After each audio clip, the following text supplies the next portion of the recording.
The American Broadcasting Company Radio Network presents Space Patrol! High adventure in the wild, vast reaches of space. Missions of daring in the name of interplanetary justice.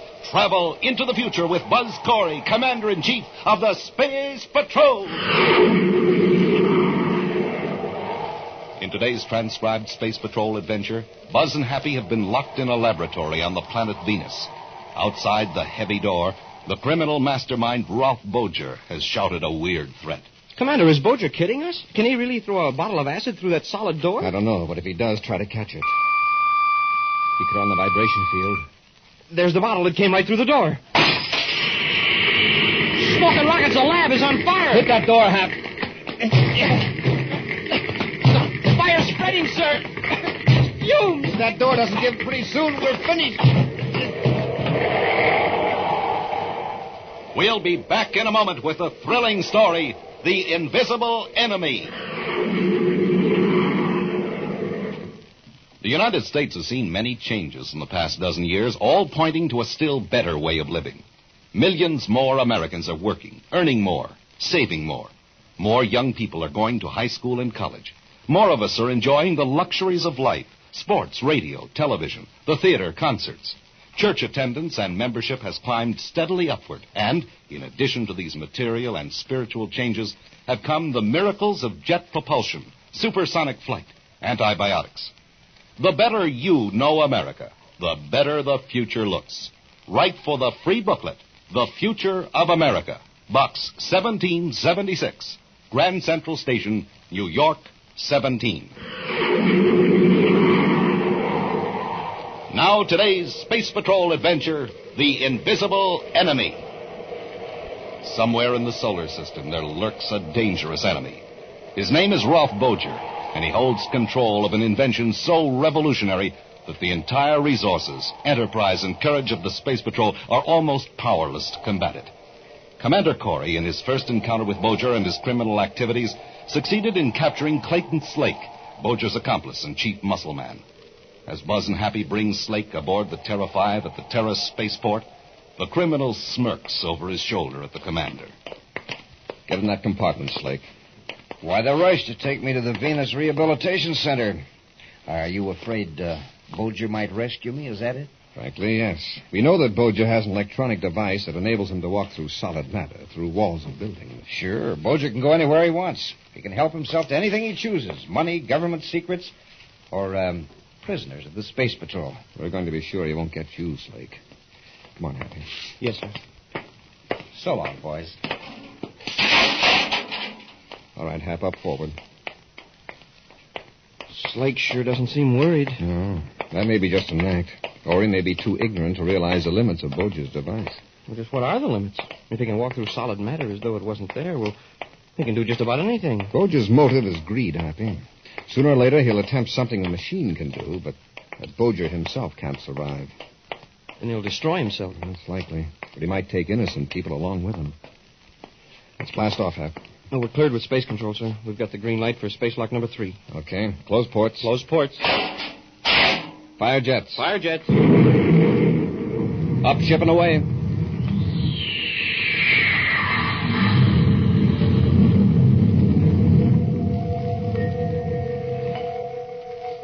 As the commander's ship blasts off from Terra and eases into its flight orbit to Venus, two men in another spaceship intently watch their viewscope screen. That's Corey's ship, Bolger. I guess I better get into my spacesuit. There is no hurry, Grog. I got to compute his exact vector and then set our own course to intersect it. Then we close in, midway between Terra and Venus, right? Yes. Here, put these on just before you get into your suit. What are they? Some kind of goggles? Well, they are electronic spectacles. For what? When we move in close to Corey's ship, all the matter in this ship will be vibrating at a very high frequency. Yeah, I know. That's what makes us invisible. Exactly. And ordinary matter will be invisible to us because it's on a lower spectrum, a lower plane. These electronic spectacles fix it so I can see to rescue Slake from Corey's ship, that it? That's right. How come Slake and I never used these goggles before? You have never been invisible before. You have walked through walls, but the field was at a low rate of vibration. you could be seen and you could see. You sure nothing will go wrong? I'll stay invisible? Just follow instructions. We'll go over it once more, just to make sure. Now, let's assume that this ship is now invisible, and I pulled alongside Corey's ship. Yeah, the signal from you, I stepped through the hull of this ship into the Terra 5. But first, turning your field control on your belt. Yeah, naturally. Inside the Terra 5, I search for Slake. I give him the extra spacesuit I brought along, then we go after Corey. You got it. When you have finished, Corey, spacer-phone me, then come back aboard. All right, Gruck, put your electronic spectacles in place. I'm going to make this entire ship invisible. All set. There. The ultra-vibration field is on. Our ship is invisible, even to Corey's view scope.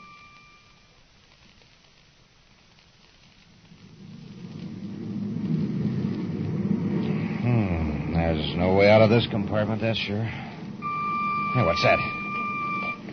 Something funny's going on. Where did you come from? To the hull of the ship. Benson Grock. Yeah, it's me. But calm down. Here, I brought you a spacesuit. Put it on. Oh, sure, but how did you get in the ship? From Bolger's cruiser. It's right outside, waiting. How'd you pull alongside without Corey finding out? Bolger's ship's invisible. Just like you'll be when you turn up the field in your spacesuit belt. Invisible? Yeah. Bolger's using extra high frequencies this time. Guess he's got a lot of tricks you and I don't know about. Here, let me help you with your suit. Yeah, thanks. Well, I'll sure be glad to get out of here. We got a job to do first. We've got to finish Corey. Well, I don't know about that. Bolger's orders. How many are aboard? Just Corey and the cadet. The two of us can handle him. We'll take him by surprise. Yeah? I tried that once. That's why I'm here. This time there are two of us, and we'll be invisible. We can't attack Corey while we're invisible. We'll pass right through him like you would through a wall or the hull of a ship. That's right.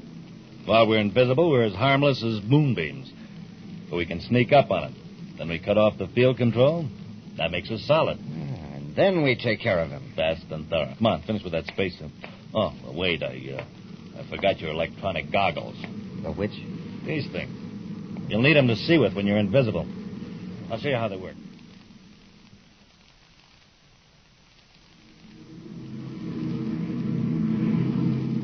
Well, Hap, we're past the halfway point to Venus and no trouble yet. Were you expecting any? Oh, I've been on the alert for spaceships. I thought Bolger might make an attempt to rescue Slake. Yeah, I think it's too big a risk for Bolger to take. Anyhow, we can pick up another gorilla like Slake without any trouble. Say, Commander, I've been thinking. Yes, Happy? It'll be about 2 hours before we reach Venus, and by the time we hand over Slake to the rehabilitation camp, that'll be another half an hour. Oh, you're hungry, is that it? Me? Oh, well, no, not especially, but I thought I'd go back to the galley and get you something. Ah, good idea, Hap. Get 3 servings of 4J. 3 servings? Yes, we've got a passenger aboard, you know. Oh, yes, Slake. I forgot about him. Well, how about the 5H pills for him? No, Hap. When the crew eats, the prisoner eats, and the same kind of chow we do. Oh, sure, Commander. I'll see that Slake is taken care of. But watch him when you take the food into his compartment. Oh, I will, sir.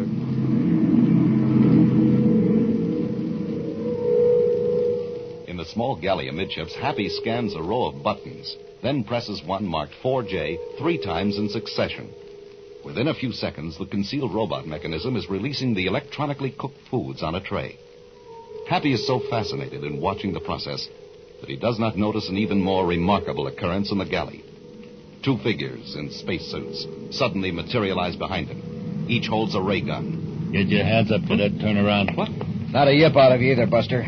Slake, how did you get out of the compartment? And you, how did you get aboard? We'll go into that later. Where's the commander? Well, I'll tell you. He was in a hurry to get where we're going, and it was so nice out. Well, he decided to get out and walk. Listen, Shorty, get cute with me, and I'll finish you right now. Now, let's have it. Where's Corey? Well, gee, he could be almost any place in the ship. Try the bowling alley on the lower deck. I'm giving you one more chance, Space Clown. Got it, Grock. Can't you see us stalling? Corey's probably at the controls waiting for his lunch. If the cadet isn't up there pretty quick, Corey will come back here to investigate. Okay. Let's slug the comical cadet and go after Corey. Now, wait a minute. Look at that food. That's service for 3. Who's the extra lunch for? It was for you, Slake, and I punched the button with my own little hands. Now, aren't you ashamed? Now, listen, cadet. No more fooling. Take 2 trays and go up forward to the controls. Hey, Brock, listen. Quiet, Slick. Now get this, Cadet. Don't try to warn the commander. He'll be invisible and right behind you. Invisible? Shut up. Now pick up those trays and get moving.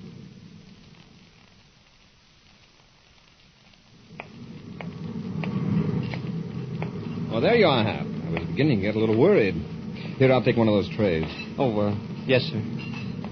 That hot cocoa smells good. Have you fed Slake yet? No, not yet, sir. I think I'll give him his tray right now. Happy! What got into you? Why did you throw that tray of food? I thought they were right behind me. You thought what? Happy, what's the matter? They're gone. I aimed it right where their heads should be, but they're gone. Who's gone? Oh, Slake and that other fellow. They were in their spacesuits, and suddenly they vanished.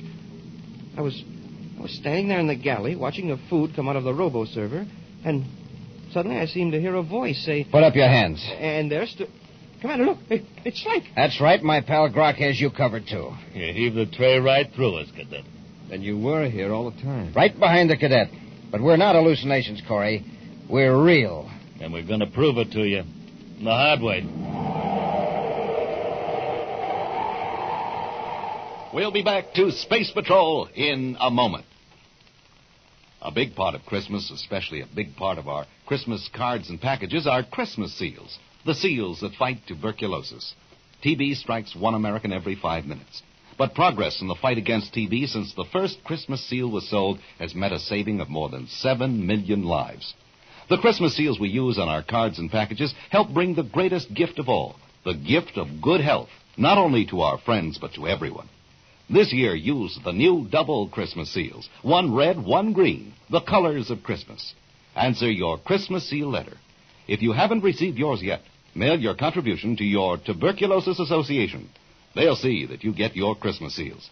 Remember, your contribution is the important one. Thank you. Now back to our Space Patrol adventure, The Invisible Enemy. Buzz and Happy aboard the Terra 5 are transporting the criminal Clayton Slake to Venus. Undetected by the space patrollers, Rolfe Bolger maneuvered his own spaceship alongside the Terra 5, making it completely invisible by means of a special electronic field. The field also made it possible for Bolger's accomplice, Benton Gruck, to step through the solid hulls of the ships and liberate Slake. Gruck and Slake suddenly materialized in the control cabin, taking Buzz and Happy completely by surprise. The 2 criminals, weapons in hand, are advancing on the space patrollers. Just stand where you are, Corey, till Slake and I figure out the easiest way to handle this. Who are you, and how did you get aboard? Not that the information is going to do you any good, but I'm Benton Gruck. I got aboard from the ship that's alongside yours. So Bolger can make an entire spaceship invisible, even to viewscope rays, huh? That's right. It's going to be a big mystery what happened to you, Corey. The Space Patrol will probably find your ship circling in space. They'll wonder how I escaped and how... Wait a minute, Slake. Better check with Bolger. Yeah, maybe we'd better. Gruck to Bolger. Come in. Bolger here. Did you get Corey?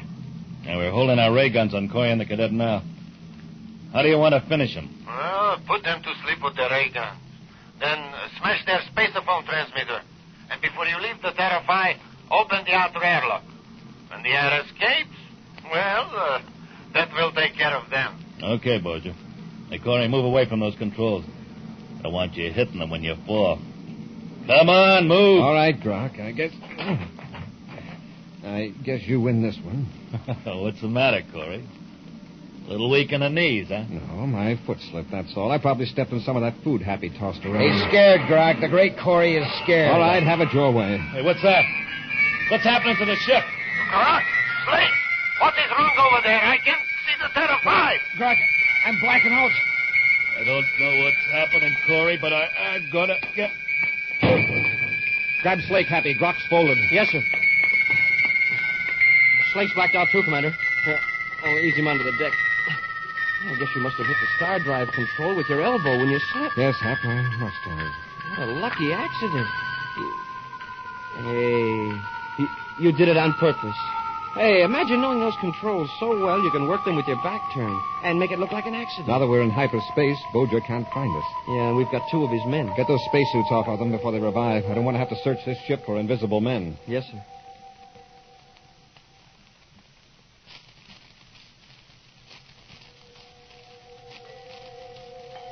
I've got our hyperspace vector figured out, sir. We'll be cutting back into regular space in a few minutes. Good. I think Grok's coming around now.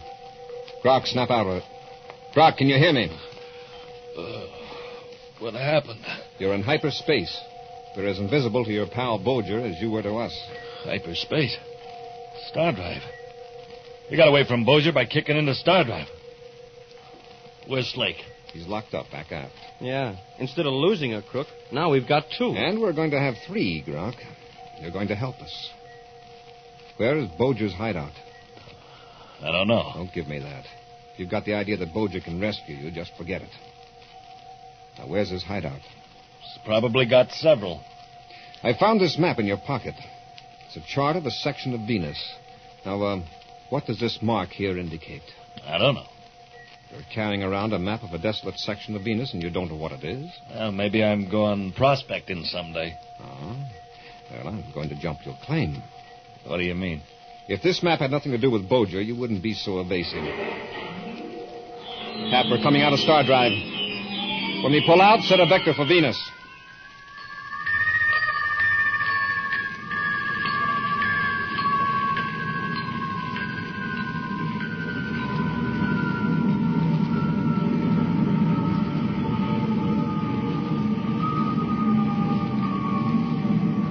At an altitude of several miles, Buzz scans the surface of the planet Venus, as projected on the viewscope screen, while Happy keeps an eye on Bent and Grok.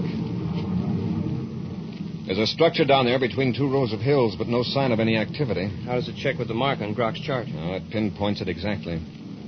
Grok, if you change your mind about talking, what is that building down there? You're smart, Corey. You figure it out. I have. Bolger knows that even if you don't willingly tell me what you know about him, I can get it with a brainograph. His first thought will be to rush to the most important hideout that you do know about. Yeah? Why? To wait for you to arrest him? No. No, to destroy evidence and to pick up valuable equipment or money that he has hidden. That's it, isn't it? Oh. No, you're way off, Corey. Way off. We'll see. Happy, lock Grok up in another compartment. I'll land the ship and we'll search that building.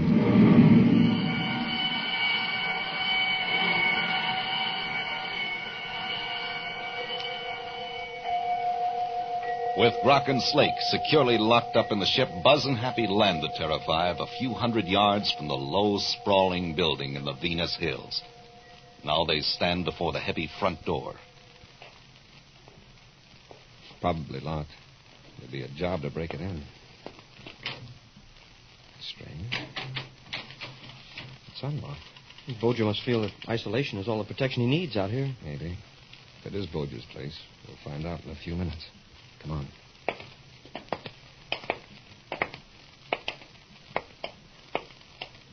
on. Sure seems deserted, all right. Perhaps someone's in the next room. Easy now.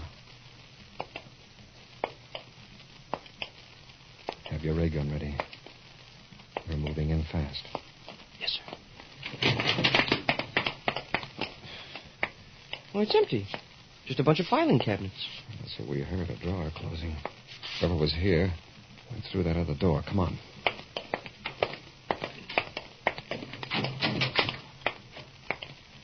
Well, no one's in here either. Say, look, it's some sort of a lab. There's no other door. Whoever came into this room is still here. But, sir, there's no place to hide. Bolger doesn't need a place to hide. Huh? Oh, the ultra-vibration field. Yeah, he can be invisible. Tap the door. We're too late. We're locked in. That's right. You walked into a trap, Corey. It's Bolger, all right. He's on the other side of the door. And as safe from you as if I were a million DUs away. Let's hit that door, Hap. Yes, sir. Listen to me, Corey. You are wasting your time. You can't break out of that lab. This door has to give some time. Yes, but you won't live that long. What do you mean? I have a bottle of acid in my hand. When I turn on the vibration field, I can hurl the bottle right through the wall into that room. Oh, tricks, huh? Yes, it's an amazing trick. Inside the room, the bottle will leave the vibration field and become solid again. It will crash and break. And then what? Just wait and see, Corey. Wait and see. He cut on the field. Is Bolger kidding us? Can he really throw a bottle through a solid? I don't know, but if he does, try to catch it.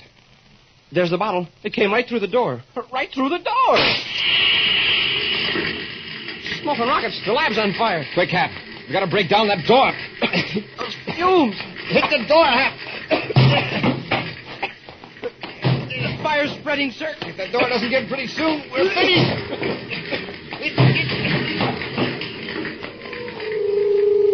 Back aboard the Terra 5, Benton Gruck sits on his bunk in the locked compartment, moodily contemplating his fate.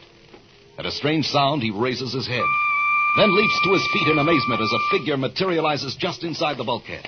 Bolger. Surprised, Ralph? Hey, Bolger, listen. Coy and the cadet are searching your hideout. Yes, I know. They came in while I was finishing up a few details, but... You were here? Well, where's your ship? We didn't see it. Of course not. I left the field down. It's invisible. What about Corey? I expect he and the cadet are having a rather hot time right now. Where's our friend, Slade? 2 compartments aft, I think. That's fine. Now, stand close to me. I'm going to turn on the field up high enough to include both of us. All right, Druck.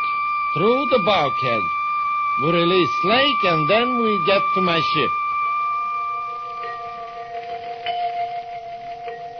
In the burning laboratory, Buzz and Happy are exhausted from their efforts to break down the door. Nearly overcome by smoke from the flaming acid, they prepare for another effort. I'm only good for one more smash at the door, sir. From the smell of that smoke, that's pyromectic acid. If we can find a chemical to neutralize it. I wouldn't know it if I saw it. I'll start looking through these cabinets. Well, nothing here that's any good. No chemicals at all in this one. Just belts. Maybe we'd better take one last try at the door. Hap, these belts, they're just like the one Grock was wearing. Put one on. They can get us out of here. Yeah, if Bolger hasn't cut off that field transmitter. We've got to work fast. Haven't got to give my belt a trial. I'll turn the control knob until I can put my hand through this cabinet. Oh, you've got it, Commander. Turn yours number 4, Hap. Yes, sir. Got it. Okay, come on. Walk through the door. We made it. Cut the vibration control. When you get to the front door, be careful. Bolger still may be around. Yes, sir.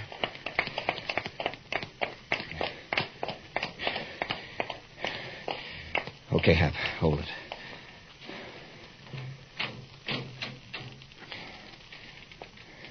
Looks clear, sir. Wait. Look over there toward our ship. It's them. Bolger, Slake, and Grock. Keep back inside the door. Don't let them see you. Doesn't look like they're coming here. But where are they headed? Probably to Bolger's ship. His ship? He sure must have landed a long way off. He's got the invisibility field on. That's why we didn't see it when they landed. Oh, sure. It's going to be tough to stop them before they get to the ship we can't see. Yeah, and when we don't want them to see us first. Hey, how about making ourselves invisible? We don't have those special electronic spectacles, Hap. Turning this belt control up a few notches would make us invisible, all right, but we'd be blind. How come? Probably because our optic nerves and the retinas of our eyes would be transparent to light. Without the goggles to rectify the light frequencies, we wouldn't gain anything by being invisible. Well, if we could get behind them and sneak up. That's our only chance, Hap. Look, we're going to pass behind that thick clump of trees. If we can make it to the trees, we'll be fairly close. Yeah, provided they don't change their direction. Come on, Hap. Let's go.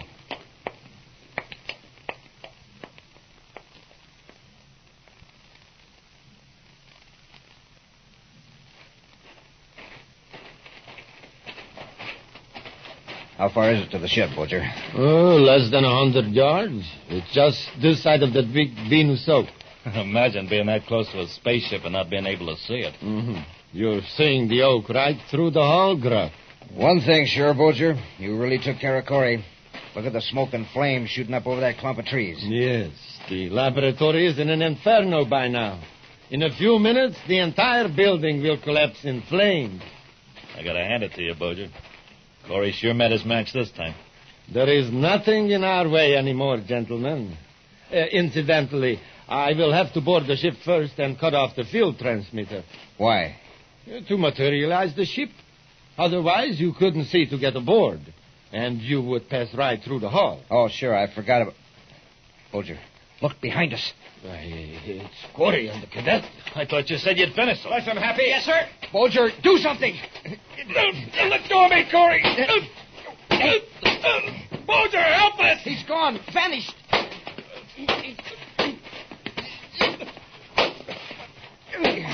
Okay, I'm through. Yeah, hold it, Corey. I've had enough to. All right, get up. We'd have licked you, though. If Bulger hadn't run out on us. Hey, maybe he didn't run out. Maybe he... Shut up, Grok. Commander, did you hear what Grok said? Bulger might have gone after weapons. And being invisible, he could pop up any place. Yeah, you better let us go, Corey.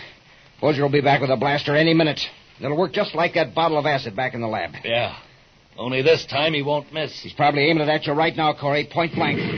What's that? It's your pal, Bulger. He's deserting you. Wow, an invisible spaceship blasting off. Well, that's the strangest sight I've ever seen. It's the strangest sight I never saw. We'll figure it out later, Hank. Let's get these men back to the ship. Then we'll work out a plan to trap Bulger. Yes, sir. And the next time he shows up invisible, if he's invisible the next time I see him, if I see him, I'll grab him. A preview of next week's Space Patrol adventure in just a moment. At this particular time in our history, millions of young men throughout the country are faced with military obligations. If you are a young man between 17 and 18 and a half, you can start fulfilling your military obligation right in your own hometown by joining the National Guard. You can go to school or hold down a job at the same time.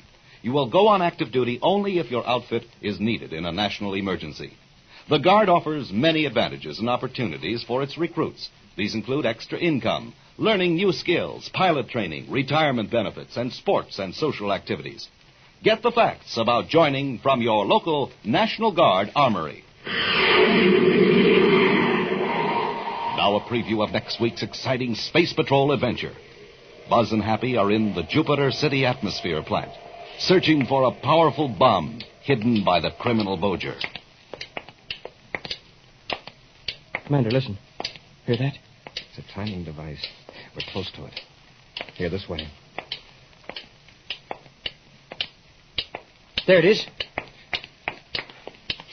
Now, if I can figure out how to deactivate this thing. 10 seconds, Commander. It's getting ready to go off. If this isn't the right control, Jupiter City will be blown off the planet. Be with us next week for the thrilling Space Patrol story, The City of Hidden Doom. Space Patrol, created by Mike Moser, starring Ed Kemmer as Commander Corey and Lynn Osborne as Cadet Happy, was written by Lou Houston, produced and directed by Larry Robertson, executive producer Helen Moser. Other players were Norm Jolly, Ken Mayer, and Bela Kovac. Lee Zimmer speaking. Don't forget to tune in next Saturday at the same time for exciting adventure on Space Patrol. This program is broadcast to our armed forces overseas through the worldwide facilities of the Armed Forces Radio Service. Space Patrol came to you transcribed from Hollywood. This is ABC Radio Network.